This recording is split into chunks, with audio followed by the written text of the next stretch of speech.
Fellow countrymen, after deep soul searching, I have come to the profound realization that our nation is pleading for change. The youthful generation of this country have led the way into the light. We owe them a huge debt of gratitude. For a long time, our nation has been plagued with massive corruption, plunder of state resources, wasteful expenditure, eroded ethics in public and private sector, negative ethnicity, desecration of places of worship, among others. I feel your pain. I want a better Kenya too. My children want a better Kenya too. My wife Rachel has told me stories and dreams of us falling in love again in a new country called Kenya. For this reason, I have decided to lead the way.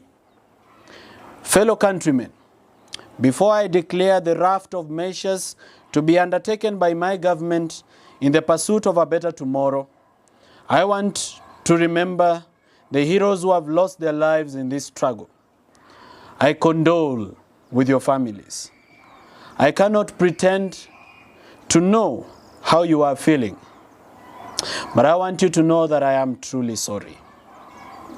I may not be able to restore the lives of your dear departed, but I have made a committed resolve to remember them as heroes of Kenya and confer state honors upon them, as is my power under the Constitution. Be assured that the government of Kenya shall bear the cost of a state burial for each of them, and the families will also be compensated accordingly. Ladies and gentlemen, at a moment like this, we must make a decision to move forward or to look backwards.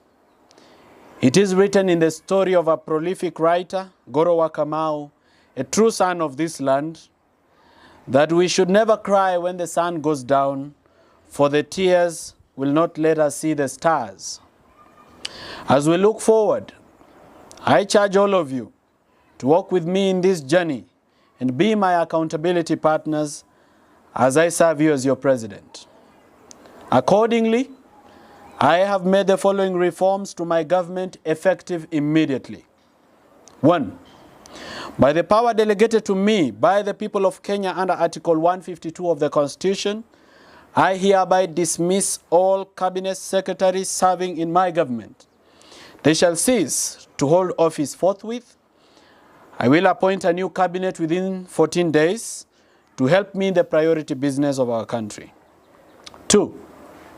Further to the foregoing, I shall within 7 days appoint a non-partisan multi-sector committee to vet all public officers serving in senior positions in the executive to determine their suitability to continue to hold office and to draw salaries from the national wallet. I shall conduct this radical surgery to root out all officers that have normalized corruption, glorified incompetence, and made a mockery of public service. This shall apply to all principal secretaries, head of parastatals, presidential advisors, state house staff, among others. As the leader of the Kenya Kwanza coalition of parties, I have summoned a parliamentary group meeting on Wednesday, 3rd of July, to discuss a reorganization of our parliamentary leadership in a manner that reflects the aspirations of the people of Kenya. I hope that upon resumption of Parliament, the first order of business should be to constitute the Independent Electoral and Boundaries Commission to facilitate democratic processes that may ensue. Ladies and gentlemen, it is important that we appreciate the fact that our constitution is not perfect. It requires serious reform to achieve a higher level of accountability and good governance. For example, I find it obnoxious that Article 104 requires Parliament to make a law that prescribes the process of recall of a member of Parliament. This is something that we must revisit. Upon constitution of the IEBC, we shall propose a referendum process to re-examine the Constitution for it to reflect our national realities and aspirations as a people. I urge you, my fellow countrymen, to reason with me on practical steps that can be taken in the pursuit of shared prosperity. To spur economic growth in our motherland, I have made the following executive orders. 1. I am this evening instructing the Governor of Central Bank to within 21 days develop a mechanism where small, medium enterprises, SMEs, can borrow business loans from banks at a special interest rate of 8% to 10%, which will enable business expansion and job creation for our youth. I am this evening instructing the Director General of the Energy Petroleum Regulatory Authority, EPRA, to immediately prioritize issuance of licenses to any person who wants to generate affordable electricity for Kenyans. The authority should develop comprehensive regulations to open up the energy market for investment. This will help lower the cost of manufacturing and spark growth in the manufacturing sector, thus creating jobs for our youth.